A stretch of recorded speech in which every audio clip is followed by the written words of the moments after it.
Hi hello friends, ಎಲ್ರಿಗೂ ನಮಸ್ಕಾರ. Sumitra Gowda YouTube ಚಾನಲ್ಗೆ ನಿಮ್ಮೆಲ್ರಿಗೂ ಪ್ರೀತಿಯ ಸ್ವಾಗತ. ಇವತ್ತು ಬಂದು ಸೋಮವಾರ ಅಂದರೆ 14ನೇ ತಾರೀಕು. ಇವತ್ತು ಸಂಕಷ್ಟ ಚತುರ್ಥಿ ಇರೋದು ಬ್ಲಾಗ್ನ ನಿಮ್ಮ ಜೊತೆ ಶೇರ್ ಮಾಡ್ಕೊತಾ ಇದ್ದೀನಿ. ಬೆಳಿಗ್ಗೆ ತಿಂಡಿಗೋಸ್ಕರ ಚಪಾತಿ ಮತ್ತು ಬೆಂಡೆಕಾಯಿ ಪಲ್ಯನ ಮಾಡ್ಕೊಂಡಿದ್ದೆ. ಚಪಾತಿಗೆಲ್ಲ ಕಲಸಿಟ್ಟು ಬೆಂಡೆಕಾಯಿ ಪಲ್ಯ ಮಾಡಿ ನನ್ನ ಮಗನ್ನ ಎಬ್ಬಿಸೋಣ ಅಂತೇಳಿ ನನ್ನ ಮಗನ್ನ ಎಬ್ಬರಿಸಿ ಒಂದು ಲೋಟ ಬಿಸಿನೀರು ಕೊಟ್ಟು ಕೂಸಿ ಬಂದೆ ಅವನ್ನ. ಬೆಳಿಗ್ಗೆ ಹೊತ್ತು ಮಕ್ಕಳಿಗೆ ಬೇಗ ಸ್ಕೂಲಿದ್ದಾಗ ಒಂದು ಲೋಟ ಬಿಸಿನೀರು ಕೊಟ್ಟರೆ ಬಾತ್ರೂಮ್ಗೆ ಈಸಿಯಾಗಿ ಹೋಗ್ತಾರೆ ಅಂತೇಳಿ ನಾನು ಪ್ರತಿದಿನ ಅಷ್ಟೇ ಬೆಳಿಗ್ಗೆ ಎದ್ದ ತಕ್ಷಣ ಒಂದು ದೊಡ್ಡ ಬಿಸಿ ಬಿಸಿ ನೀರು ಕೊಡ್ತೀನಿ. ಈ ಕಡೆ ಚಪಾತಿ ಎಲ್ಲ ಒತ್ಕೊಂಡು ಚಪಾತಿ ಎಲ್ಲ ಬೇಯಿಸ್ಕೊತಾ ಇದ್ದೀನಿ. ಹಾಗೆ ನನ್ನ ಮಗ ಒಂದು ಗೊಂಬೆ ಚಪಾತಿ ಕೇಳಿದ್ರು, ಅವರಿಗೋಸ್ಕರ ಒಂದು ಗೊಂಬೆ ಚಪಾತಿನೂ ಮಾಡಿಕೊಟ್ಟೆ. ಅವರಿಗೆ ಒಲ್ಲೆಲ್ಲ ಉಜ್ಜಿ ಬ್ರಷ್ ಮಾಡಿಸಿ ಬಟ್ಟೆ ಹಾಕಿ ಅವ್ರನ್ನೂ ಕೂಡ ತಿಂಡಿ ಕೊಟ್ಬಿಟ್ಟು ನಾನಿಲ್ಲಿ ಬಾಕ್ಸ್ ರೆಡಿ ಮಾಡೋಣ ಅಂತೇಳಿ ಚಪಾತಿ ಬೆಂಡೆಕಾಯಿ ಪಲ್ಯ ಹಾಗೆ ಸ್ನ್ಯಾಕ್ಸಿಗೋಸ್ಕರ ಅಂತೇಳಿ ಬನಾನಾನ ಹಾಕಿ ಅವ್ರ ಲಂಚ್ ಬ್ಯಾಗ್ನು ಕೂಡ ರೆಡಿ ಮಾಡಿದೆ. ಅವ್ರನ್ನ ವ್ಯಾನಸ್ ಬಂದು ಒಂದು ಲೋಟ ಕಾಫಿ ಮಾಡ್ಕೊಂಡು ಕೊಡೋದು. ಆಮೇಲೆ ನಮಗೆ ಅಂತೇಳಿ ಚಪಾತಿ ಎಲ್ಲ ಒತ್ತಿಕೊಂಡೆ. ಅವ್ರಿಗೆ ಎಷ್ಟು ಬೇಕೋ ಅಷ್ಟನ್ನು ಮಾತ್ರ ಒತ್ತಿರ್ತೀನಿ. ಆಮೇಲೆ ನಮಗೆ ಮಾಡ್ಕೊತೀನಿ. ಕಿಚನ್ ಎಲ್ಲ ಗಲೀಜಾಗಿತ್ತು ಅಂತೇಳಿ ಕಿಚನ್ ಎಲ್ಲ ಕ್ಲೀನ್ ಮಾಡಿಕೊಂಡು ಪಾತ್ರೆ ಎಲ್ಲ ತೊಳೆದೆ. ಸ್ವಲ್ಪ ಬಟ್ಟೆಗಳೆಲ್ಲ ಇದ್ದು ಅದನ್ನು ಕೂಡ ವಾಷಿಂಗ್ ಮಿಷಿನ್ಗೆ ಹಾಕಿದ್ದೆ ಬೆಳಿಗ್ಗೆನೇ. ಅವು ಕೂಡ ಎಲ್ಲ ವಾಶ್ ಆಗಿದ್ದು. ಅಷ್ಟರಲ್ಲಿ ಬಿಸಿಲು ಕೂಡ ಬಂದಿತ್ತು. ಒಂದು 9 ಗಂಟೆ ಹಂಗೆ ಬಿಸಿಲು ಬಂದಿದೆಯಲ್ಲ ಅಂತೇಳಿ ಸ್ವಲ್ಪ ಒಣಗಾಕೋಣ ಅಂತೇಳಿ ಹಾಕೋಕ್ಕೆ ಅಂತ ಬಟ್ಟೆ ಎಲ್ಲ ತೊಗೋತಾ ಇದ್ದೀನಿ. ಹಾಗೆ ಬಟ್ಟೆ ಎಲ್ಲ ತೊಗೊಂಡಾದ್ಮೇಲೆ ಮಿಷಿನು ಸ್ವಲ್ಪ ರಬ್ಬರ್ ಹತ್ರ ಸ್ವಲ್ಪ ನೀರು ಇರುತ್ತಲ್ಲ ಅದೆಲ್ಲ ಒರೆಸ್ಕೊಬಿಡೋಣ ಅಂತೇಳಿ ಅದನ್ನು ಕೂಡ ಒರೆಸ್ಕೊತಾ ಇದ್ದೀನಿ. ಹಾಗೆ ಭಾನುವಾರ ನಾನ್ ವೆಜ್ ಮಾಡಿದ್ವಲ್ಲ, ಹಂಗಾಗಿ ಇವತ್ತು ಸಂಕಷ್ಟ ಚತುರ್ಥಿ ಇರೋದ್ರಿಂದ ಸ್ವಲ್ಪ ಮನೆಯೆಲ್ಲ ಕ್ಲೀನ್ ಮಾಡ್ಕೊಬೇಕಾಯಿತು. ಹಾಗಾಗಿ ಮನೆಯೆಲ್ಲ ನೀಟಾಗಿ ಕ್ಲೀನ್ ಮಾಡಿಕೊಂಡು ಸಾಯಂಕಾಲ ಪೂಜೆ ಮಾಡೋಣ ಅಂತೇಳಿ ಮೊದಲಿಗೆ ಮನೆಯೆಲ್ಲ ಕ್ಲೀನ್ ಮಾಡಿಕೊಂಡೆ. ಮನೆಯೆಲ್ಲ ಕ್ಲೀನ್ ಮಾಡಿ ಸಾಯಂಕಾಲದ ಮೇಲೆ ಬ್ಲಾಗ್ನ ಕಂಟಿನ್ಯೂ ಮಾಡ್ತಾಯಿದ್ದೀನಿ. ಒಂದು 6 ಗಂಟೆ ಮೇಲೆ ಇಲ್ಲಿ ಪೂಜೆನ ಮಾಡ್ಕೊತಾ ಇದ್ದೀನಿ ನೈವೇದ್ಯಕ್ಕೆ ಅಂತೇಳಿ. ಅವಲಕ್ಕಿ ಮತ್ತು ಬಾಳೆಹಣ್ಣನ್ನ ಹಾಕಿ ಫಲಾರನ ಮಾಡ್ಕೊಂಡಿದ್ದೆ. ಹಾಗೆ ಈ ಸಲ ಯಾವುದೇ ರೀತಿಯ ಹಾರನೂ ಮಾಡಿರಲಿಲ್ಲ.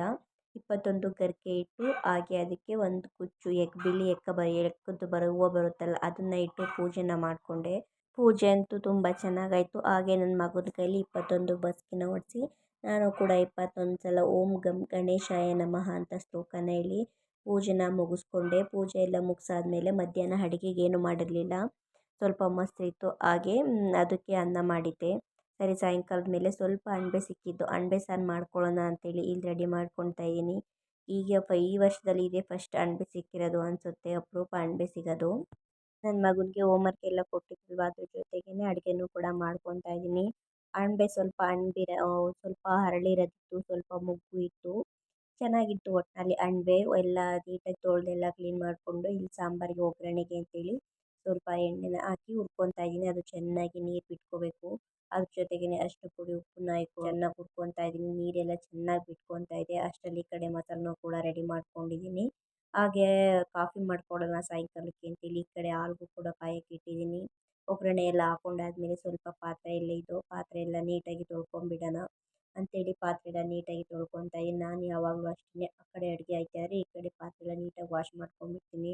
ಒಂದೇ ಸಲ ಜಾಸ್ತಿ ಪಾತ್ರೆ ಆದರೆ ನಮಗೂ ಒಂಥರ ಹಿಂಸೆ ಆಗುತ್ತೆ. ಪಾತ್ರೆ ತೊಳೆಯೋಕ್ಕೆ ಒಂಥರ ಬೇಜಾರು, ಲೇಜಿ ಅನಿಸುತ್ತೆ. ಹಾಗಾಗಿ ಸ್ವಲ್ಪ ಪಾತ್ರೆನ ತೊಳ್ಕೊಬಿಟ್ರೆ ನಮಗೂ ಆರಾಮ ಅನಿಸುತ್ತೆ. ಪಾತ್ರೆ ಎಲ್ಲ ತೊಳೆದಾದ್ಮೇಲೆ ಎಲ್ಲನೂ ಸ್ಟ್ಯಾಂಡ್ಗೆ ಜೋಡಿಸ್ಕೊತಾ ಇದ್ದೀನಿ. ತಟ್ಟೆ ಸ್ಪೂನ್ ಎಲ್ಲನೂ ಸ್ಟ್ಯಾಂಡಿಗೆ ನೀಟಾಗಿ ಜೋಡಿಸ್ಕೊಂಡ್ಬಿಡ್ತೀನಿ. ಎಲ್ಲ ಒಂದು ಸಲ ಜೋಡಿಸ್ಕೊಳ್ಳೋಕ್ಕಿಂತ ಅಲ್ಲಿ ತೊಳೆದು ನೀರೆಲ್ಲ ಸೋರ್ಕೊಂಡ್ಮೇಲೆ ಸ್ಟ್ಯಾಂಡಿಗೆ ಜೋಡಿಸ್ಕೊಳ್ಳೋದು ಬೆಟರು. ಅನ್ನ ಮಾಡೋಕ್ಕೆ ಅಂತೇಳಿ ನೀರನ್ನು ಕೂಡ ಕುದಿಯೋಕ್ಕೆ ಇಟ್ಟಿದ್ದೆ. ಈ ಕಡೆ ಪಾತ್ರೆ ಎಲ್ಲ ಜೋಡಿಸ್ಕೊಳ್ಳೋಷ್ಟರಲ್ಲಿ ನೀರು ಕೂಡ ಕುದೀತು. ಅದಕ್ಕೆ ಅಕ್ಕಿ ಸೇರಿಸ್ಕೊಂಡು ಅನ್ನ ಮಾಡ್ಕೊತಾ ಇದ್ದೀನಿ. ಈ ಕಡೆ ಸಾರು ಕೂಡ ರೆಡಿಯಾಗಿತ್ತು.